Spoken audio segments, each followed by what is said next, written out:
A man whose educator license was revoked is still interacting with kindergarten children in a Catholic school and even uploaded a video of them online without parental consent. His name is Alexander Dotsko, and according to Ontario's public registry, he's not legally allowed to work as an early childhood educator. So how did he end up leading a social skills tea party for kids as young as 3? Why was a video of those children posted publicly? And why are concerned parents being ignored? Let's dig in. Today, I'm bringing you a troubling story out of Erin, Ontario, where it appears that a former childhood educator whose license was revoked has been working with kindergarten students in a Catholic school setting.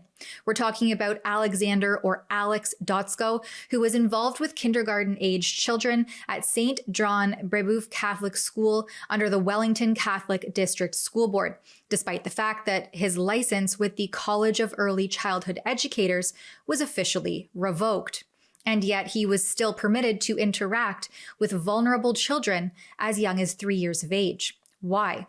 According to the college's public register, Alex Dotsko is not a registered early childhood educator. That means that he has no current legal standing to present himself as such or to work in that capacity in an Ontario school. And yet he signed off on invitations to a kindergarten event, something called a social skills tea party, as if he were licensed. This event, targeted at a select group of kindergartners, encouraged children aged 3 to 6 to come dressed in something that made them feel confident and fancy. Now, there's nothing wrong inherently with teaching social skills or hosting lunchtime events, but parents weren't informed who was organizing it or that this individual had a revoked license. More concerning, this same individual previously uploaded a public YouTube video of himself reading a children's book, Pride Puppy, to a kindergarten class dressed in rainbow accessories and a tutu. This video showed identifiable minors in a classroom setting without any evidence of parental knowledge or consent. This is a clear violation of Ontario privacy laws, and it contravenes the Information and Privacy Commissioner of Ontario's Guide to Privacy and Access in Schools, which explicitly states that users will not post identifying images or videos of students online without prior parental consent. Dotsko's now scrubbed social media accounts operating under names like Ali Trans Pride have featured hashtags such as femboy, crossdress, sissy boy, T-girl, and others, all deeply adult themed and certainly inappropriate for someone working in close proximity to small children. Now, in a similar case out of British Columbia in 2023, a school staffer was fired after it was discovered that she ran an anonymous OnlyFans account on her own time. That woman never identified her students, her school, she never filmed in class, and used a pseudonym. And she still was dismissed. So the question becomes, why is Alex Dotsko being treated so carefully? Good morning, afternoon, evening, or whatever time of day you're watching this video. My name, as always, is Alex, and today we are doing a deep dive into an acronym that I'm sure you're all hearing a lot about, but you probably might not have any idea about what it means. So today, I am going to be teaching you a brief outline on what it means when we say 2S LGBTQIA+.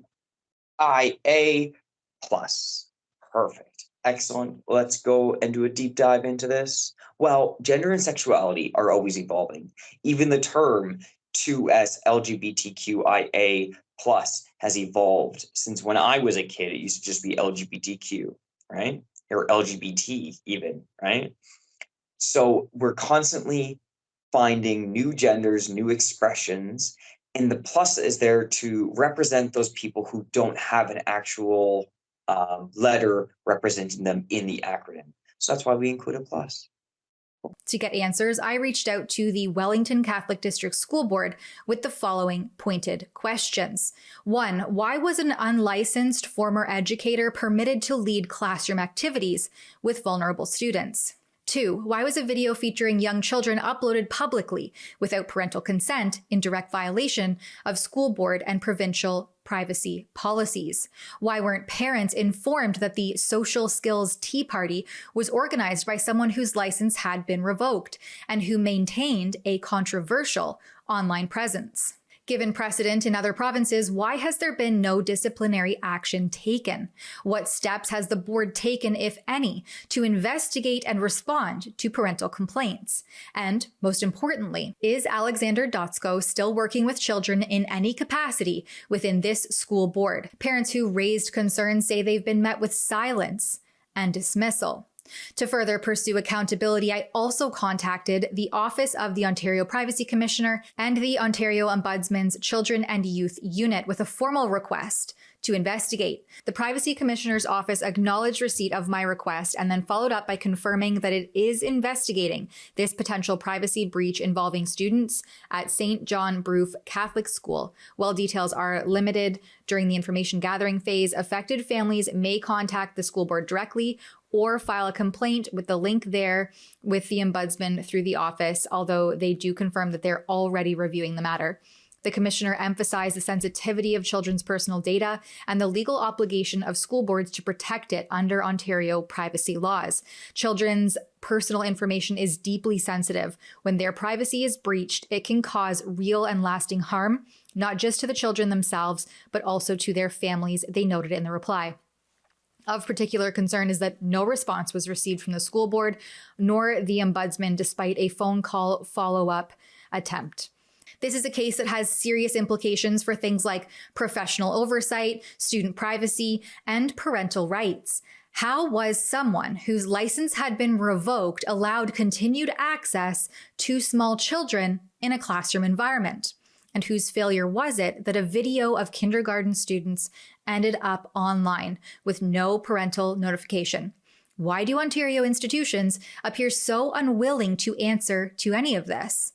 If you're a parent in the Wellington Catholic District School Board or this school specifically, if you have any information related to this story and would like to come forward either publicly or share anything anonymously, please send me tips. That's tamara@rebelnews.com. We're one of the only media outlets in Canada that you can trust to push for answers and accountability. For Rebel News, I'm Tamara Ugolini. The institutions meant to protect your kids seem more focused on protecting questionable behavior than ensuring your child's safety. Parents, if you've had enough, go to stopclassroomgrooming.com to sign the petition there, support our journalism, and help us expose what the school boards won't. Because if you don't protect your kids, who will? Stopclassroomgrooming.com.